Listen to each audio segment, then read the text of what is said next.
እስከዛሬ ድረስ የአካል ጉዳተኞች ፖሊሲ የለውም ብልጽግና። አሁንም በባለፈው ምርጫ የሚያየነው ነው። አሁንም ድረስ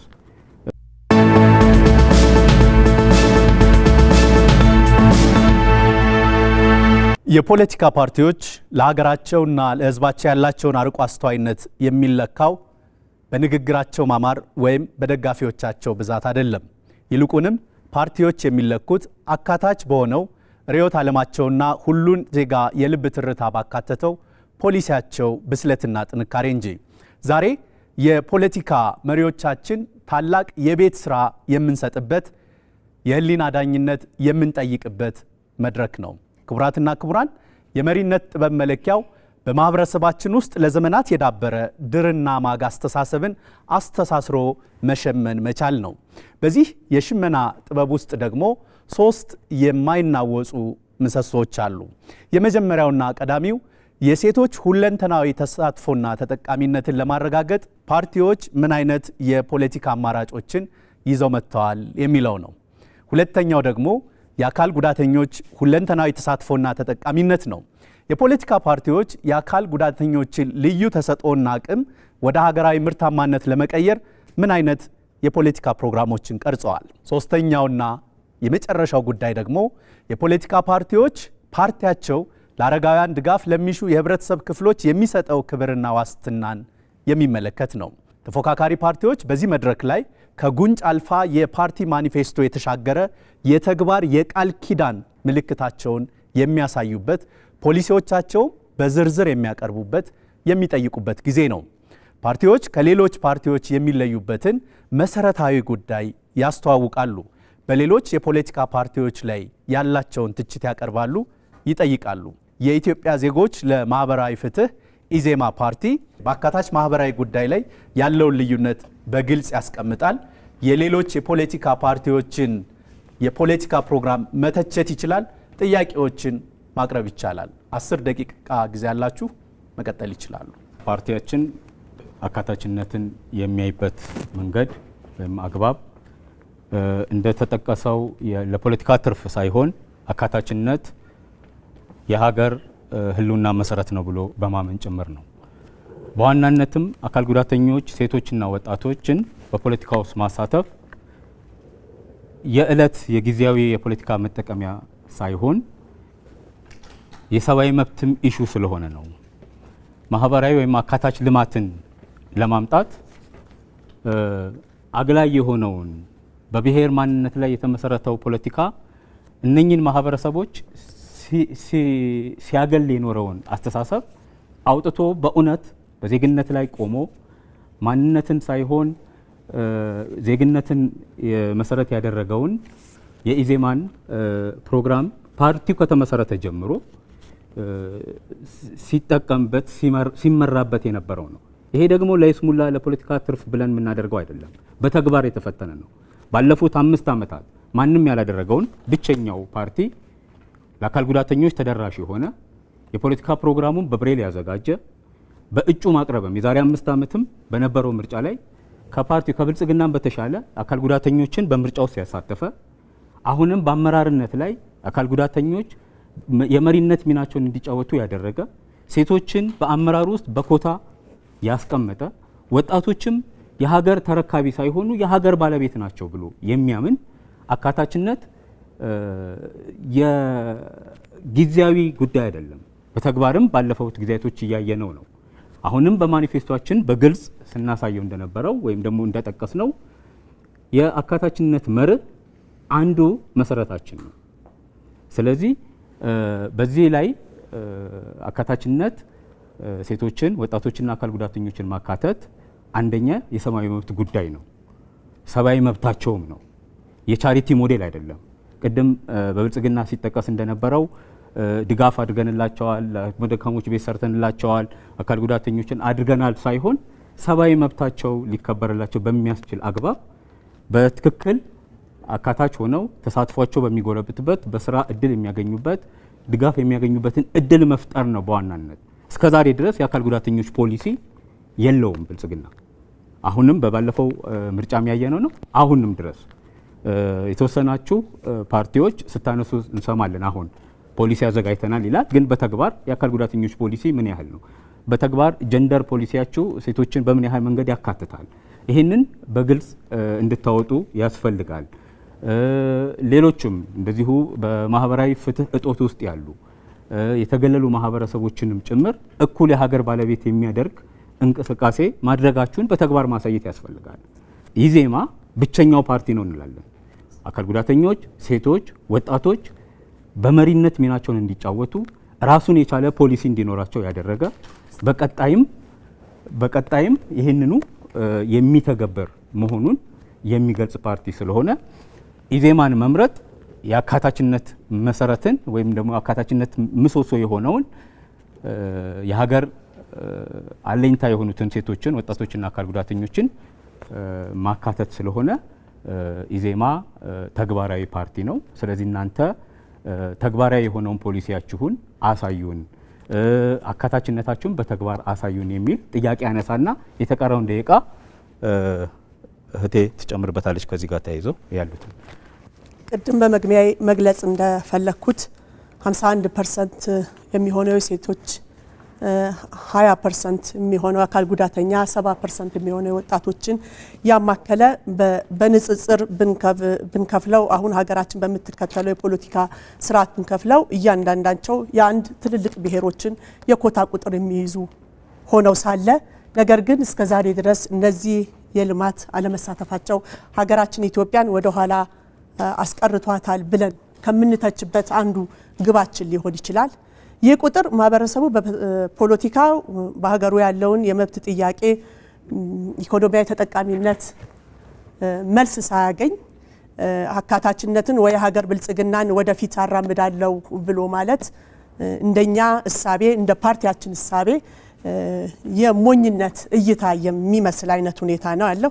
የሀገር ባለቤትነትን ነጥቆ የነበረውን ወጣት ግጭቶችና ሌላ አለመረጋጋቶች ሲመጡ ለመረጋጋቱና ለግጭቱ መልስ አድርጎ ወጣቱን ወደፊት ማቅረብ የሚያስችል የፖለቲካ ስርዓት ባለበት ሁኔታ አሁንም የፖለቲካችን አካታችነትን መቼስ እንግዲህ በፖለቲካው ሪዮት ሀገር የመምራት ጊዜውንና እድሉን ያገኘው ብልጽግና ፓርቲ እንደመሆኑ መጠን እነዚህ አይነት የአካታችነት ሁኔታዎችን በሰፊው ክፍተቱን ነው እያየን ያለ ነው። ወደ ኢዜማ ሲመጣ ኢዜማ የሴቶችና የወጣቶች አካል ጉዳተኞች በተለያዩ የፓርቲው አመራሮች ውስጥ አድርጎ በኃላፊነት እያሰራ ይገኛል። የእውቀት በረከታቸውንም በፓርቲያችን እየተጠቀምንበት እኛለ ከኛ በላይ ማንም ምስክር አለ ብለን አናምንም። የፓርቲያችን ከፍተኛ ኃላፊ የሆኑት አቶ ማዕረጉ ግርማ አንዱ ምልክታችን ናቸው። በዛ አይነት እሳቤ ውስጥ ያሉ ሰዎች ምን ያህል እንደተጠቀምንባቸው በሴቶችና በተለያዩ የመምሪያ ስራ አስፈጻሚነቶችን ተጨማሪ የሆኑ ሴቶችና ወጣቶች ጭምር በሰፊው በማሳተፍ የኢዜማን ያህል ግንባር ቀደም ፓርቲ የለም ብለን እስክንደመድብ የሚያስችልን አቅም ላይ ነው ያለን ብለን እናስባለን። እንግዲህ በዚሁ አጋጣሚ ስንቶቻችሁ ፓርቲዎች አካታችነትን በትክክል ተግበራችሁት እንደሆነ ዛሬ የምትነግሩን እንደሆነና ልንሰማም እንደጓጓን በዚሁ አጋጣሚ መግለጽ እፈልጋለሁ። ፓርቲያችን የአካታችነት ፖሊሲን ከማዘጋጀት አልፎ በመተዳደሪያ ደንቡ ላይ ለአካታችነት ፖሊሲ ግቡ አንዱ ቱልሱ የሴቶች አካል ጉዳተኞችና የወጣቶች በዛ ውስጥ መካተቱ ነው ብሎ ያምናል። እነዚህ የመምሪያ ክፍሎቹ ሴቶች አካል ጉዳተኞችና ወጣቶች በመምሪያ ደረጃ በፓርቲ ውስጥ ትልቁን አስተዋጽኦ እያደረጉ ናቸው ያሉት። የስርዓተ ጾታ ፖሊሲ ለማህበራዊ ፍትህ እንደውም መታገያ ብለን ብቻ ያቀረብናቸው ነገሮች አይደሉም። ጥረታችን ዋናው የሚያመለክተው በሚመችና በማይመች ጊዜ ብለን የምንደለድለው የምንለየው ጉዳያችን አይደለም። የስርዓተ ጾታ ፖሊሲ የዋና የጎንዮሽ ጉዳያችን እንደሆነ አድርገን ነው የምናስበው። ኢዜማ በመርህ ውስጥ ማንነት፣ ብሔር፣ ሃይማኖት፣ ማህበራዊ መደቦች እያለ ከሚላቸው ጉዳዮቹ ባልተናነሰ ሁኔታ የስርዓተ ጾታ ፖሊሲ ዋና ግቡና ዋናው ተደራሽ የሚያደርገው ጉዳዮቹ ናቸው። ይህንን ያለማካተት ማህበራዊ ፍትህን በመጀመሪያ ማስፈን የሚቻለው ትልቅ የሀገርና የሰላም ሀብት ነው ብለን እናምናለን። በፓርቲያችን እሳቤ ቅራኔዎችን ለመፍታት ትልቁ ቁልፍ ነው ብለን እናምናለን አካታችነት። ምክንያቱም አንዱ ተመልካች አንዱ ተሳታፊ የማይሆንበትን ስርዓት አመቻችተን በፖሊሲ አዋቅረን ስለሆነ በፓርቲ ውስጥ የምናካሂደው ሁሉም አካላት የራሳቸውን አስተዋጽኦና ግብአት ለፓርቲው ያመጣሉ ብለን ነው የምናምነው። የስርዓተ ጾታ ጥያቄ መልስ ሰጥተናል ብለን አናምንም። ዛሬም የወጣቶችንም የነቃ የፖለቲካ ተሳትፎ ተጠቅመንበታል አንልም። ከባህልና ስፖርት ሙዚቃ የዘለለ ወጣቶች ላይ የምናየው ብዙ እይታዎችን የሚስሙ ወጣቱን ከተሻለ እይታው ይልቅ ወይ በብሔር ወይ በተለያዩ ጉዳዮችን ካልተዋቀረ በስተቀረ በአደባባይ መግለጽ የምንችለው እንደተባለው የገዢው ፓርቲ አሳይቶን በዚህ ልክ ይሄናል ወጣቶች አሉን ይሄናል የምገባ ስርዓት አለን እየተባለ ሲጀመር ለኛ ለኢትዮጵያ ሊገለጽም አይገባል። ምክንያቱም እንደ መጽዋት እያሰብኩት ነው ማዳምጠው የነበረው። እኛ ኢትዮጵያኖች በገዛ ሀገራችን መግበናቸዋል ማዕድ አቅርበንላቸዋል ልንባል የምንችልበትም አጋጣሚ ሊኖር አይገባም። ይሄንን ስል እንቺስ እያዘንኩ ነው ወይ እንግዲህ የመድረክ ሜዲያው ይሄን ለማለት ምቹ ከሆነ ለተናገሩ ሰዎች አሁንም እድሉን እሰጣለሁ። የሰላም እጦትና ግጭታችንን ማስታገሻ ሰለባ ሲሆኑ ያየናቸው ወጣቶች ስለረዳንህ አሰባስበን ይሄንን ስላደረግንልህ የሚል ሁኔታን መግለጽ እንግዲህ እኛ የምንመለከተው እንደ ማህበራዊ ፍትህ እነማን ናቸው በዛ ልክ ወጣቶች ተብለው ተሰባስበው ያንን እድል ያገኙ ሰዎች እነማን ናቸው በምን አይነታች ካታጎሪ ውስጥ ተሰባስበው ነው ያንን እድል ሊያገኙ የሚችሉት የሚሆነውን ጥያቄ ተጨማሪ ከጓዶቼ መልስ አገኛለሁ ብዬ አስባለሁ። ለጊዜው አመሰግናለሁ። ሁለተኛው ምዕራፍ የፖለቲካ ፓርቲዎች የክርክር ጊዜ ላይ ነው የምንገኘው። አካታች ማህበራዊ ጉዳዮች ላይ ነው ፖለቲካ ፓርቲዎች እየተከራከሩ የሚገኙት። ወደ ሁለተኛው አቅራቢ እንሄዳለን። ትብብር ለኢትዮጵያ የፖለቲካ ፓርቲያችሁ ከሌሎች የፖለቲካ ፓርቲዎች በተለየ ምን ያህል አካታችነትን በፕሮግራሙ ውስጥ አካቷል? በሌሎች የፖለቲካ ፓርቲዎች ላይ ያላችሁ ትችት ምንድን ነው? ጥያቄ ማቅረብም ከፈለጋችሁ መድረኩ የናንተ ነው። 10 ደቂቃ ጊዜ አላችሁ። ትብብር ለኢትዮጵያ አንድነት አካታችነትን በፕሮግራሙ 100% አካቷል ብለን ነው የምናምነው። በፖለቲካ ዘርፉም ብናይ፣ በፍትሁም ብናይ፣ በኢኮኖሚውም ብናይ በሁሉም ለእያንዳንዱ እውነትና ፍትህ በታከለ መልኩ አካተን እየሄድንበት እንዳለ የኢትዮጵያ ሕዝብ ሊገነዘብልን ይገባል። ለምሳሌ በፖለቲካ ዘርፉ ብናይ በእያንዳንዱ መዋቅራችን ውስጥ አካል ጉዳተኞችን አካተን የሴቶችን አካተን እየሰራንበት እየተገበርነው የምንገኝ ነው። ወደፊትም ደግሞ ምናልባት ድሉን ካገኘን ይሄንን አጠናክረን እንደምንቀጥል የኢትዮጵያ ሕዝብ እንዲታዘበንም እንጠይቃለን። እንዲታዘበን ተመረጠን። በማህበራዊ ጉዳይም ብንመለከት እያንዳንዱ ዜጋ በዜግነቱ መጠቀም እንዳለበት በአቅሙ በልኩ የመስራት አቅሙን ተጠቅሞ የሚሰራበትን መደላደል ሲስተምስ እንደምንዘረጋ በፖሊሲያችን ውስጥ አካተናል።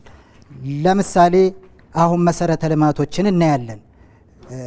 ኮሪደሩ ላይ ስናይ ኮሪደሩ የመረዳዳትን አብሮ የመኖርን እድሩን ቁቡን ታሳቢ ያደረገ አይደለም። አሁን እየተሰራ ያለው መሬት ላይ ሀቁን ስናይ እነዚህን አብሮ ማደግን አብሮ መረዳዳትን አብሮ እዚያው ማልማት እየተቻለ ህዝቡን አንድ ቦታ ልማቱን አንድ ቦታ የሚሆንበት እድል እያየን ያለ ነው።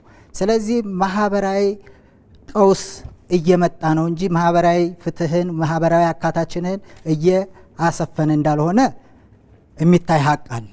እኛ እሱን በፍትህ በሀቅ በታገዘ መልኩ ወደፊት የምንሰራበት ፖሊሲ አካተን እየመጣን እንደሆነ እንዲረዱን እንፈልጋለን። በስራ አጥ ላይ ወይም ደግሞ ይሄ ወጣቱ አሁን አብዛኛው ወጣት ተጠቃሚ ነው፣ ወጣቱን የስራ እድል አድርገነዋል የሚባልም ነገር አለ። አሁን ወጣቱ የትኛው ወጣት በሀገሩ ተስፋ የቆረጠው ተሰዶ የሚሄደው ቤቱ ስራ አጥቶ እየቆዘመ ያለው የትኛው ወጣት ነው አሁን ላይ የስራ ተጠቃሚ ሆኖ ያለው የሚለውን በግልጽ ሊያስቀምጡልን ይገባል። እኛ ግን ወጣቱ በሀገሩ ላይ ተስፋ እንዲኖረው የሚያስችል በጥናት የተደገፈ የስራ እድል ማኒፌስቶችን ውስጥ አካተን ነው እየመጣን ያለ ነው። ይሄንን ለማረጋገጥ ደግሞ እድሉን ካገኘ መሬት ላይ ምን ተገብረው ነው ባይነን። እንግዲህ ፖለቲካው ላይም እንዲሁ የተምታታ ነገር አለ። ተምታቷል። በግልጽ መቀመጥ አለበት አካታችነት። ለምሳሌ ስደተኞችን የመመለስ ስራ ሰርተናል የሚልም እየሰማን ነው። እዚህ የትኞቹ ስደተኞች ማየት ይቻላል። እዚህ ሰሜን ሸዋ ውስጥ በትግራይ ክልል ካምፕ ውስጥ የተቀመጡ እስካሁን ወደ ቦታቸው አልተመለሱም። እነዚህ ማህበራዊ ቀውስ የገጠማቸውን ሰዎች በዜግነታቸው ፍትህ አግኝተው ወደ ነበረበት ተመልሰው የተረጋጋ ህይወት ኖሮ እንዲያውም በምርጫው ተሳታፊ ሊሆኑ ሲገባ ይሄ አልተደረገም። እኛ ግን ይህንን እድል በሚገባ ወደ መሬት አውርደን ፍትሃዊ ተጠቃሚ እንዲሆን ዜጋው እናደርጋለን። ለዚህ ደግሞ ውድ ኢትዮጵያውያን ነፃነት በነፃ አይገኝም።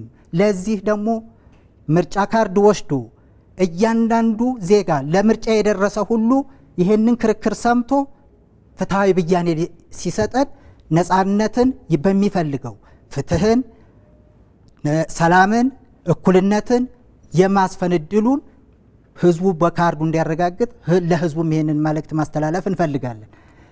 በአጠቃላይ ብቻ እኛ ማህበራዊ ጉዳይና የአካታችነቱ በፖሊሲያችን በግልጽ የተቀመጠ ለመተግበር አመች የሆነ ነውና ቀጣዩን ወንድም ይጨምርበታል። ልማት ስናለማ የማህበረሰቡ የኖረበትን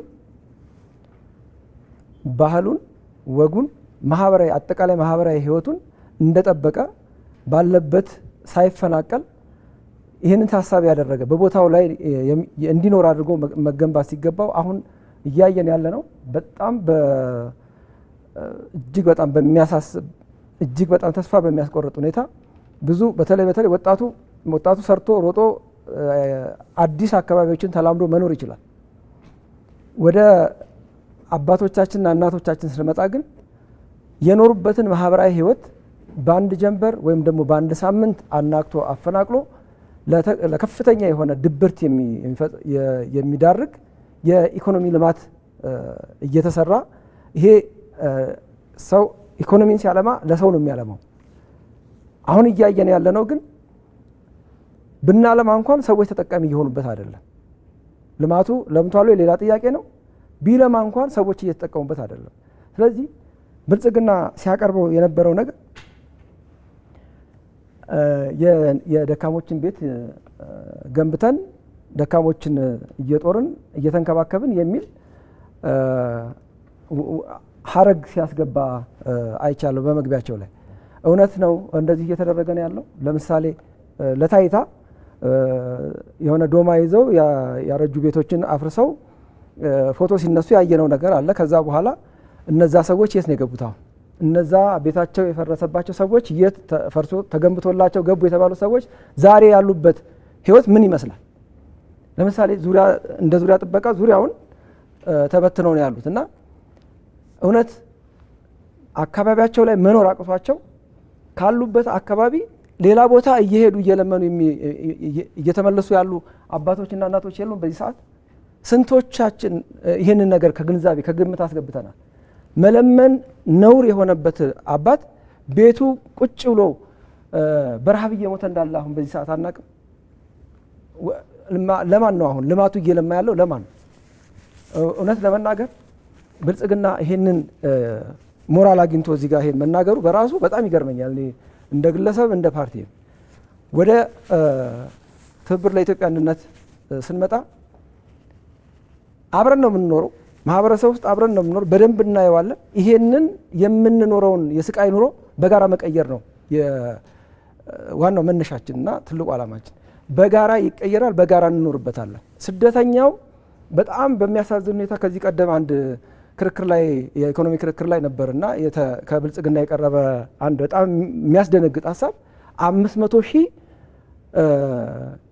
ሴቶችን ወደ ውጭ ሀገር ልከን የውጭ ሀገር የስራ ዕድል እንዲያገኙ። ይሄ እኮ ዘመናዊ ባርነት እኮ ነው። ጥንት ያልተደረገውን በኢትዮጵያ ውስጥ ጥንት ያልሆነውን ዛሬ በ21ኛው መቶ ክፍለ ዘመን 500,000 ሴቶችን አሰልጥነን ለባርነት ኤክስፖርት አድርገናል በኩራት ሲናገሩ ሰምቻለሁ። በጣም የሚያሳፍር በጣም የሚያስደነግጥ እና ይሄንን በምን አይነት ሞራል ልትናገሩት እንደቻላችሁ ለነገሩ ማብራሪያ በሰጡበትም ትርጉም የለውም። ግን የኢትዮጵያ ሕዝብ እንዲያውቀው የምንፈልገው ማንኛውም ኢትዮጵያዊ የትኛውም ሴት በሀገሯ ላይ የመልማት የማልማት የሀገሯን ኢኮኖሚ እኩል የመጠቀም መብት አላት። ማንኛውም ወጣት እየተጓዘ በየባህሩ በየበረሃው ኩላሊቱ እንደ ጥሬ ዕቃ ለገበያ እየቀረበ በዚህ ዘመን አንድ ጀልባ ወደቀ ሲባል ምናልባት ጀልባው 100 ሰው ይዞ ከሆነ 98% ኢትዮጵያውያን ይባላሉ። ይሄ በእኛ ዘመን መሆኑ ሊያሳፍረንና ልንሸማቀቅበት የሚያስገድደን ነገር ነው። ወደ ገበያ ይዘነው ልንወጣ ሞራል የለንም። እንደው በዚህ ዘመን ይሄንን ስርዓት ይሄን መንግስት እየመራ ያለ አካል አሁን ዝም ማለት ነበረበት። ጭራሽ ለክርክር መምጣት አልነበረበት እና በጣም የሚያስደነግጥ ሁኔታ ላይ ነው። ይሄንን ሁሉ ነገር ለመቀየር የትብብር ለኢትዮጵያ አንድነት ቅንጅታችን በጋራ ጠንካራ ፓርቲዎችን አስተባብሮ ምርጥ የሆነ አብሮ ሊያሰራ የሚያስችል ፕሮግራም ቀርጾ ስለመጣ ይህንን በጋራ ለመጠቀም ትብብር ለኢትዮጵያ አንድነትን ምረጡ። የምርጫ ምልክታችን አውራ ጣት ነው። ቅድም ከኢዜማ የተነሳ አካቶ ላይ ያነሱት ነበረ። ባለች ደቂቃ እሷን ጠቆም አድርጌ ለማለፍ እኔ አሁን እናት ፓርቲ መኢአድ ነው፣ ከመኢአድ ነው የመጣሁት። ሌሎችም እንዳላቸው አምናለሁ።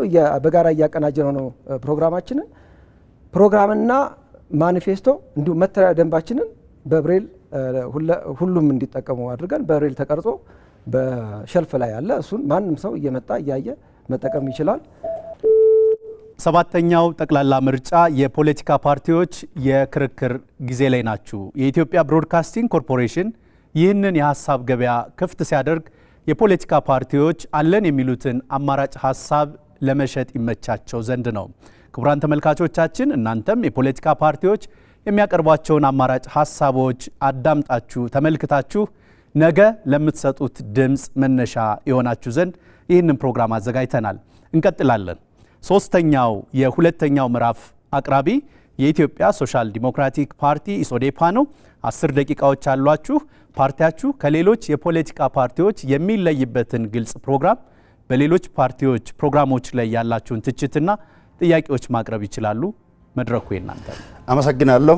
የተከበራችሁ የሀገራችን ኢትዮጵያ ብሔር ብሔረሰቦችና ሕዝቦች ሆይ ዛሬ በፊታችን በኢትዮጵያ ሶሻል ዲሞክራሲ ፓርቲ ኢሶዴፓ ለሰባተኛ አገር አቀፍ የምርጫ ውድድር ማኒፌስቶ ይዞ በፊታችሁ በመቅረብና በመቆማችን ትልቅ ኩራት ይሰማናል። እንኳን አደረሳችሁ፣ እንኳን አደረሰን እላለሁ። ከመድረኩ እንደተሰጠን አካታችነት ማህበራዊ ፍትህ በሚል ቶፒክ ማህበራዊ ፍትህ ማለት ማህበራዊ ሴክተር ማለት ትምህርት ነው፣ ጤና ነው፣ ሰራተኛና ማህበራዊ ነው፣ ሴቶችና ህጻናት ነው፣ ወጣቶች ነው። እነኚህ ማህበራዊ ተቋማት የሚሸፍኑ ናቸው። ስለዚህ ከቀድሞ ከመነሻም እኛ በመግቢያ ተወዳዳሪ እህታችን እንዳቀረበች ሙሉ ምንም የማይወጣላት ፊንቱ ያለ ፕሮግራም አውጥተን ፕሮግራሙም ላይ ማዕከላዊ ኮሚቴ አጽድቆ ስራ ላይ በተግባር ላይ የተገባ ነው። ባይዜ በዚህ አካባቢ ለኢትዮጵያ ህዝብም ለዚህ መድረክም ማቅረብ የሚፈልገው ነገር ምንድነው?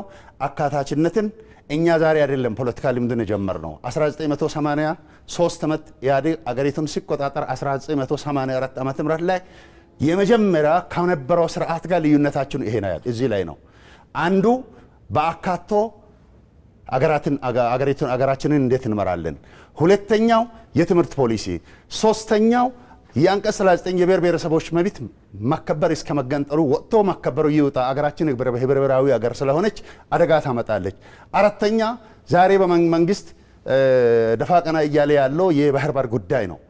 ካሉ ስርዓት ጋር ልዩነት ሀሳብ ይዘን እንድንሄድ ያደረገው። ከዚህም ውጭ ቅድም ብልጽግና ወንድሞቻችን እንደሚያቀርቡ ወጣቶች በአካባቢያቸው ለምንድን ነው የሚሰደዱት? ስደት በዝቷል። አሁን በጣም ፈልቷል። በጣም በየጊዜ ነው እየተሰደዱ ያሉት። ህጋዊ አድርጎም ስደትን ወደ ውጭ ሞቲቬት ያደርጋሉ። መንግስት መደረግ የለበትም ነው የምንለው። ሰው በአገሩ ኮርቶ፣ ሰው በአገሩ ሰርቶ፣ ሰው በአገሩ ከብሮ፣ ሰው በአገሩ ወልዶ፣ ሰው በአገሩ ትልቅና ትንሽ ነገርን ሰርቶ መኖር ነው አማራጭ አድርጎ መውሰድ ያለበት። ለወጣቶች በየአካባቢ የተመጣጠነ የኢንዱስትሪ ፓርኮች መሰራት አለበት እንላለን። የተመጣጠነ ኢንዱስትሪ ፓርክ የለም ለወጣቶች። መዝናኛ የለም። መዝናኛዎችን እኮ የቱባ ባለስልጣናትና የባለሀብቶች በየከተማ ያለው መዝናኛ ፓርኮችን እኮ እየተቀራመቱ እየሰሩ ናቸው። ወጣቶች የሚዝናኑበት የለም ብለን እናምናለን። ህፃናት፣ የተኛ ህፃናት በእውነቱ ብልጽግና መሪዎች ህፃናት የተኛ ህፃናት ነው እነሱ የወለዱት ህፃናት ናቸው ወይንስ የዜጋ ህፃን ነው? ዜጋ ህፃን እኮ በየመንገዱ እየለመነ ነው ያለው።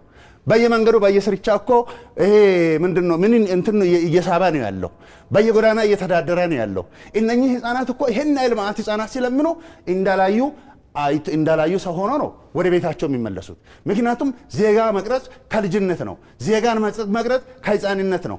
ስለዚህ ዜጋ የሚቀረጽበት ሁኔታ አልተመቻቸም።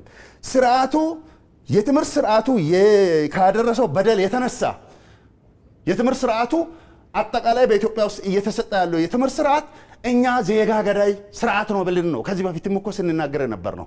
በኢህአዴግ ዘመን ላይ 27 ዓመት በዚህ ስርዓት ሄዶ በአሁኑ በአዲሱ ብልጽግና መንግስት ምንድነው ያደረገው? የትምህርት ፖሊስም ሳይቀር 6ኛና 12ኛ ፈተናን ብቻ ተቀብሎ ያን ግድፈት ያለው ስርዓት ምን ነው እያስቀጠለ ያለው? ይሄ ስርዓት ዜጋ ገዳይ ስርዓት ነው።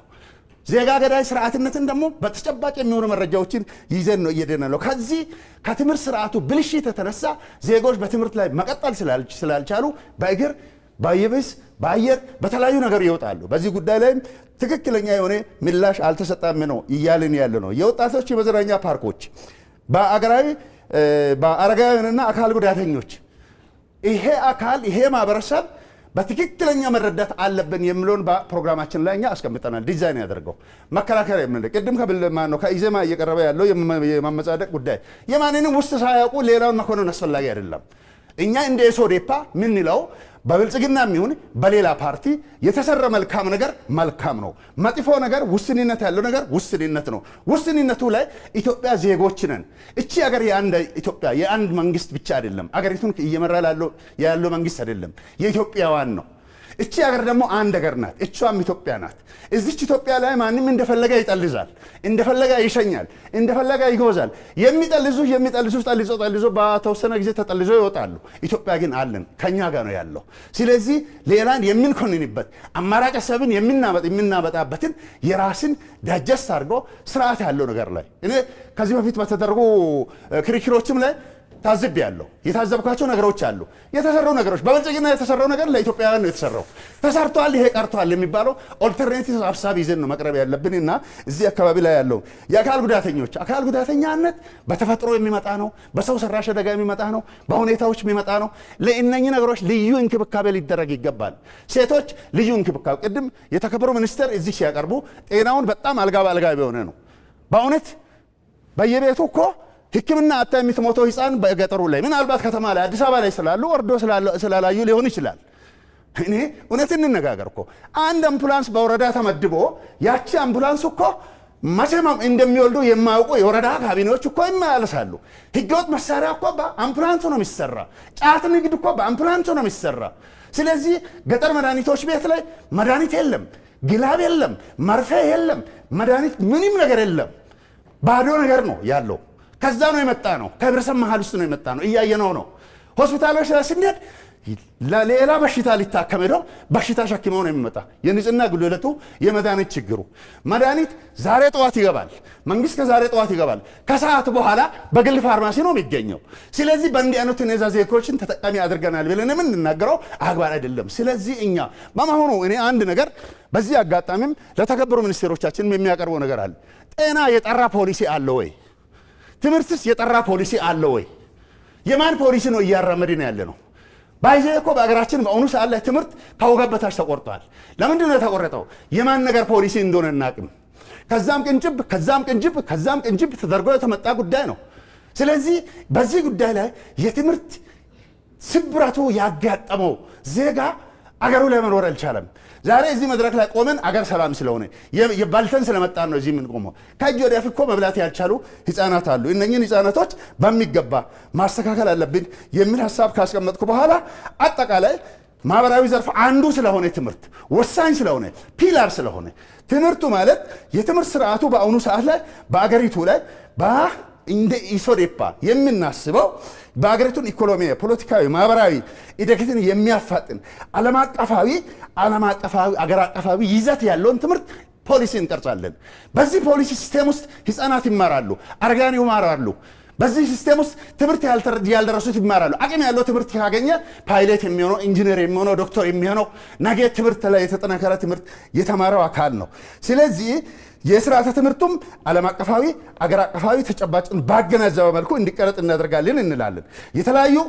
በተለያዩ የመንግስት ስርዓቶች ታይዞ የመጣው ተቸግሮ ችግር ውስጥ ገብቶ የመጣውን የትምህርት ስርዓት እናስተካክላለን ብለን እናመጣለን። እዚህ ላይ አንድ ነገር እነን በአሁኑ ሰዓት ላይ ዩኒቨርሲቲዎቻችን ባዶ እየሆነ ነው። እንደ ኤርትራ ልንሆን ነው። ለምን አንድ አስመራ ብቻ ላይ ነው ዩኒቨርሲቲ ያለው? የኢትዮጵያ ዩኒቨርሲቲዎችም እንዲህ ነው። ፈተና ላይ ብቻ መረባረብ የማህበራዊ ፍትህን ችግሮችን ሶልቭ ማድረግ መቻል አይደለም።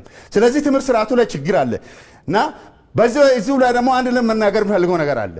የሀገራችን የትምህርት አስተዳደር ስርዓት በባለሙያ መመራት አለበት። ስርዓተ ትምህርቱ በስርዓት መቀረጽ አለበት። ትክክለኛ የሆነ ሙያውን የበሰሉ ባለሙያዎች ትምህርቱን መቅረጽ አለበት ከጅምሮ ጀምሮ